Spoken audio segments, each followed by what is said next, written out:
Derek, o que significa ser um sistema complexo? Isso é um conceito, acho que a gente já falou um pouco sobre isso. Ele é um conceito exclusivamente biológico? Então, quando a gente começa a entender o termo, né, e a gente se depara com esse termo, a gente tende a ter a impressão que é alguma coisa complicada, né, alguma coisa difícil, mas o termo complexo, ele vem do latim complexus, que significa entrelaçado, que significa abraçado. Então, basicamente, quando a gente fala de um sistema complexo, a gente está falando de um sistema que tem muitas partes, e essas partes elas estão em constante interação. Então, quando a gente usa o termo sistema complexo, a gente está falando disso, né? A gente está falando de um sistema que é extremamente interligado e que esse sistema ele evolui e se modifica ao longo do tempo. Então, basicamente, quando a gente aborda esse termo, a gente está falando dessa maneira. E quando a gente vai para a ideia de ser um termo da biologia, na realidade, as ciências da complexidade, elas abrangem outros campos, assim, né? Então, desde a matemática, da física, da sociologia, do mercado financeiro, das ciências da computação, da geografia.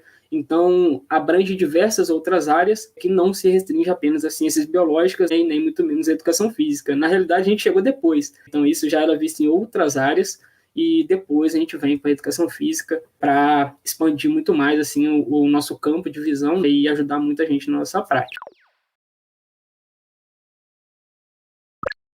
Posso estar enganada, mas quando a gente começa a olhar então para o corpo como um sistema complexo, é uma mudança na base, na maneira de olhar. É uma mudança muito na raiz da questão. Não sei se eu tenho essa impressão, é isso mesmo? Sim, na realidade, porque muda tudo. Então, quando a gente começa a olhar esses fenômenos, a primeira questão que a gente vem na nossa cabeça é, tá, e o que eu aprendi até agora? Né? Onde que a gente vai colocar isso tudo? Porque se eu entendo o corpo de uma outra forma, tudo isso que a gente explica também tem que ser modificado. Então, como eu explico a organização de movimento, como eu explico a fisiologia, as interações, a dor, a lesão, a performance, também mudam.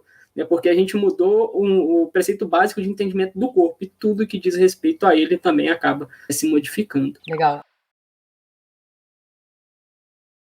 Você falou sobre complexo e complicado. Eu li uma vez, acho que foi no livro do Todd Highgrove, ele falando da diferença entre esses dois termos, que apesar da gente falar na vida cotidiana como coisas iguais, complexo e complicado, na ciência não é bem assim que funciona. Por muitas das vezes nós tratamos o nosso corpo como um sistema complicado, que é que no livro ele cita como se fosse uma máquina, onde as partes elas têm interrelação, só que tratando uma, você pode interferir na outra e pode acabar não funcionando o sistema.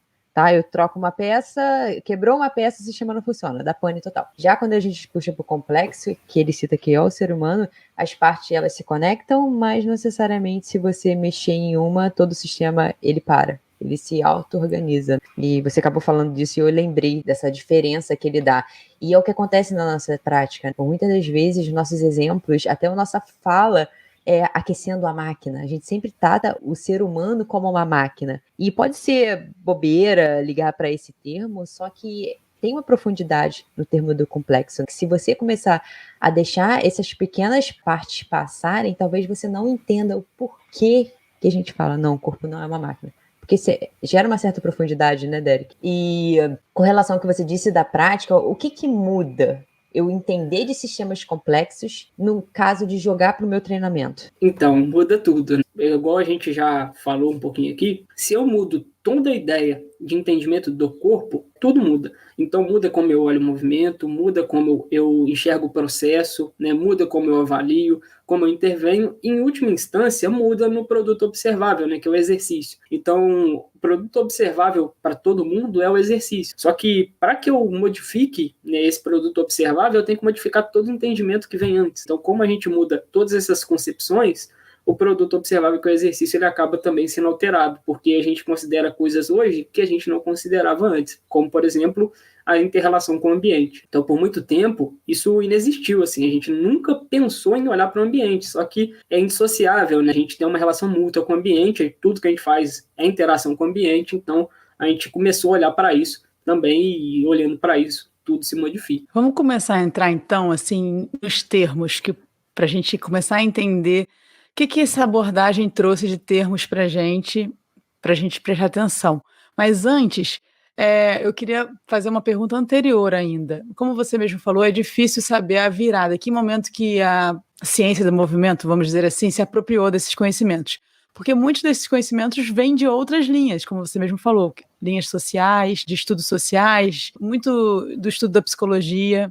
Então eu queria, antes de a gente começar a entrar nos termos, você me falasse com qual outras abordagens essa abordagem conversa, se tem algumas outras, alguns nomes.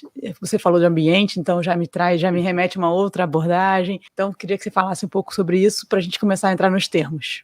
Show. Então, ela conversa sim, mas apenas com aquelas que têm uma compatibilidade metodológica, porque como a complexidade ela é um contraponto ao reducionismo, então, como vocês deram o exemplo de máquina, se eu considero o corpo como um sistema complexo, eu não vou adotar uma abordagem que considere ele como uma máquina, ou então eu não vou adotar uma abordagem que ignora o ambiente. Então, de fato, a gente tem muitos conhecimentos que são complementares à ideia de sistemas complexos, como, por exemplo, a dinâmica ecológica, que ela surge ali em 92 com um artigo do Davis, que só foi aceito em 94, e a partir dali eles começam, né, a trazer essas questões, com a pedagogia não linear, que muda a forma como a gente intervém nos alunos, com a própria abordagem conduzida por restrições, elas conversam muito bem.